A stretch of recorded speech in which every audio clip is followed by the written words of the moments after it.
میں قرآن کی ایک آیت کے حوالے سے یہ بات آپ سب کو یاد دلانے اور سمجھانے کی کوشش کر رہا تھا۔ اللہ تعالیٰ نے اپنی کتاب کی کئی آیتوں میں نے صرف ایک آیت پڑھی ہے نمونے کے طور پر، ورنہ کئی آیتیں اس مضمون کی ہیں، جس میں اللہ تعالیٰ نے ذکر کیا کہ اللہ تعالیٰ نے تم کو پیدا کیا تمہاری ماؤں کے پیٹ سے اس حالت میں کہ تم اس وقت کچھ بھی نہیں جانتے تھے، اور تم کو ہم نے 3 چیزیں دیں، وَجَعَلَ لَكُمُ السَّمْعَ وَالْأَبْصَارَ وَالْأَفْئِدَةَ، سننے کی طاقت دی، دیکھنے کی طاقت دی اور دل دیے۔ نعمتیں تو اللہ تعالیٰ کی انسان کو بہت سی ملی تھی، بدن کے آرگنز بھی بہت سے ملے تھے، لیکن صرف 3 چیزوں کا اللہ تعالیٰ نے کیوں ذکر فرمایا ہے؟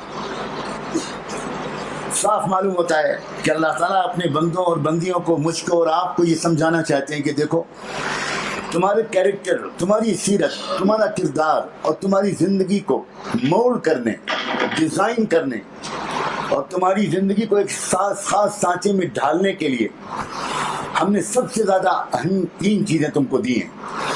اگر تم نے ان 3 چیزوں کا صحیح استعمال کر لیا اور تم نے ان چیزوں کو فلٹ سے، گندگی سے بچانے میں تم کامیاب ہو گئے تو تم ایک کامیاب انسان بنو گے۔ سب سے پہلے سننے کی طاقت۔ میں سننے کی طاقت کے بارے میں یہ بات سمجھا رہا تھا کہ انسان اپنی آنکھ سے سامنے تو دیکھ سکتا ہے، پیچھے نہیں دیکھ سکتا، لیکن کان کی طاقت سے انسان ہر طرف کی آواز کو سن سکتا ہے۔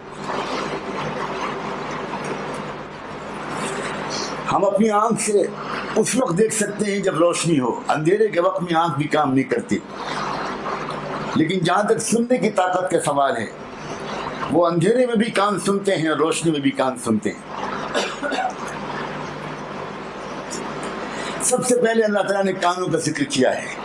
یہ اس بات کا انڈیکیٹر ہے، یہ اس بات کی طرف اشارہ ہے کہ جو چاہتا ہے کہ وہ ایک اچھا انسان بنے، جو چاہتا ہے کہ اپنے کیریکٹر کو وہ اچھے سانچے میں ڈھالے، وہ سب سے پہلے اپنے کانوں کی حفاظت کرے۔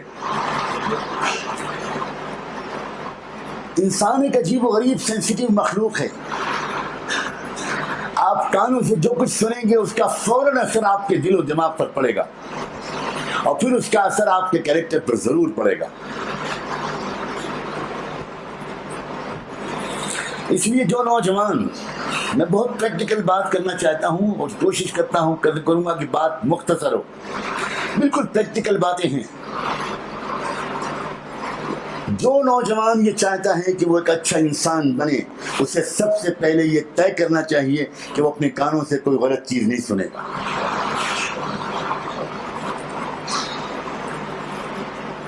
آج کی دنیا کی ایک بہت بڑی مصیبت میوزک ہے۔ ہمارے اکثر نوجوان لڑکے اور لڑکیاں ویری انوسنٹلی، بڑی معصومیت کے ساتھ یہ سمجھتے ہیں کہ میوزک تو انٹرٹینمنٹ کا ایک ذریعہ ہے، نتھنگ مور دین دیٹ۔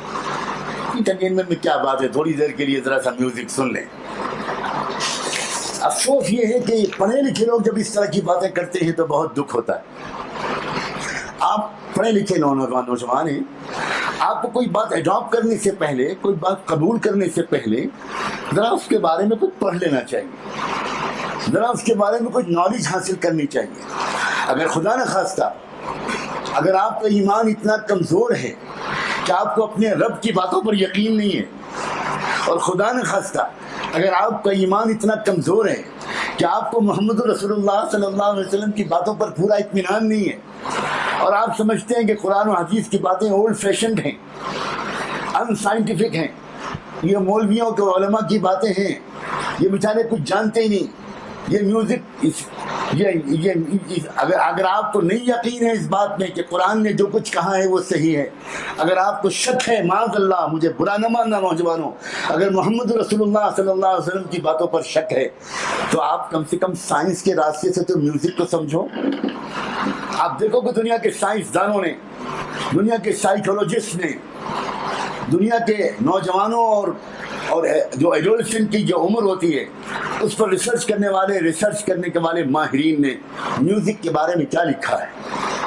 ایک امریکی دانشور پروفیسر ایلن بلوم میں مجبوراً افسوس اور ناپسندگی کے ساتھ یہ حوالے دینے پر اس لیے مجبور ہو رہا ہوں کہ مجھے دکھ کے ساتھ اس بات کا احساس ہے کہ بہت سے محمد رسول اللہ کے غلام بھی اور ان کی امت کے نوجوان بھی جتنا یقین انگریزوں کی بات پر یقین کرتے ہیں اتنا یقین رسول اللہ کی بات پر بھی نہیں کرتے۔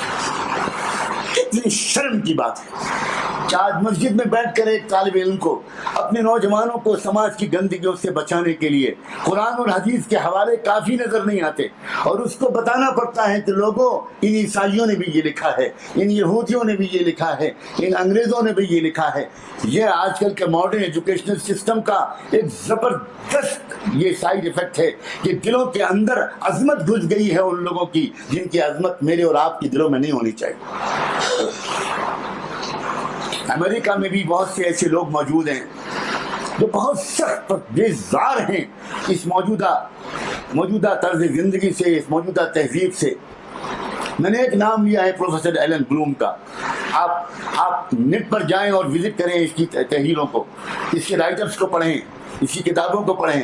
اس نے اپنی ایک کتاب لکھی ہے، the closing of the American mind. میں جب پہلی بار امریکہ گیا میں نے ایک بات کو محسوس کیا کہ یہاں کے لوگ پوری دنیا کے حالات سے 100% ناواقف ہیں، ایک دم احمق نظر آتے تھے مجھے۔ حیرت میں پڑ گیا کہ یا اللہ، ان امریکنوں کے بارے میں تو ایک ہندوستانی بیچارہ غلام سمجھتا ہے کہ یہ بہت بڑے لوگ ہیں۔ ہمارا جو مزاج ہے، ہمیں جہاں کوئی انگریز نظر آتا ہے تو لگتا ہے کہ چوتھے آسمان کی مخلوق ہے، اور بہت دیر تک اس کو دیکھتے ہیں، اس کی پینٹ کو، اس کی شرٹ کو، اس کے جوتے کو، اور شاید اس کے انڈر ویئر کو بھی۔ کیا احساس کمتری اور کیا احساس غلامی ہے، عجیب قسم کا احساس غلامی ہے۔ ہمیں احساس ہی نہیں ان نعمتوں کا جو اللہ نے مجھے اور آپ کو اور ہماری قوم کو اور ہمارے علاقے کو دی ہوئی ہے۔ دنیا کے قوموں کو رشک کرنا چاہیے ان صلاحیتوں اور نعمتوں کو جو اللہ نے تم کو دی ہیں، اور تم مرویت کی نظر سے دیکھو انگریزوں کو، تم مرویت کی نظر سے دیکھو امریکن اور یورپینس کو۔ اس قوم کے اندر بھی کچھ ایسے زندہ دل لوگ موجود ہیں جو سخت پریشان ہیں اس بات سے کہ اس پوری قوم کو کس رخ پر دھکیلا جا رہا ہے۔ میں کہیں رہا تھا کہ جب میں وہاں شروع میں ایک دو بار گیا تو مجھے حیرت ہوتی تھی کہ یہ کیا معاملہ ہے۔ عام امریکی پڑھا لکھا انسان بھی دنیا کے حالات سے بالکل ناواقف۔ اسے یہ خبر نہیں کہ دلی کہاں ہے، یقین مانو اسے یہ خبر نہیں ہے بالکل کہ یہ دلی کس ملک کا کیپٹل ہے، کہاں ہے، کچھ خبر نہیں۔ میرے ذہن میں جستجو ہوئی کہ آخر یہ کیا معاملہ ہے۔ ایک طرف یہ دنیا کی سپر پاور ہے اور ایک طرف انہوں نے پوری اپنی قوم کو ٹوٹلی بیوقوف بنا رکھا ہے۔ تو میرا مزاج ہے جستجو کا اور ریسرچ کا، میرا مزاج ہے تحقیق کا، بات کی تہ تک پہنچنے کا۔ میں اس کے پیچھے پڑ گیا۔ تو جب کوئی بندہ کوئی چیز تلاش کرتا ہے تو اس کو کوئی چیز ملتی ہے۔ مجھے ایک کتاب ملی، the closing of the American mind, ایک امریکی انٹلیکچوئل نے لکھی ہے، the closing of the American mind. اس نے صاف صاف لکھا ہے کہ سوچ سمجھ کر، ویری ڈیلیبریٹلی، جان بوجھ کر ہماری لیڈرشپ پورے ملک اور پوری قوم کے عوام اور خواص کو، ایون انٹلیکچوئلس کو، ان کے مائنڈ کو کلوز کرنا چاہتی ہے۔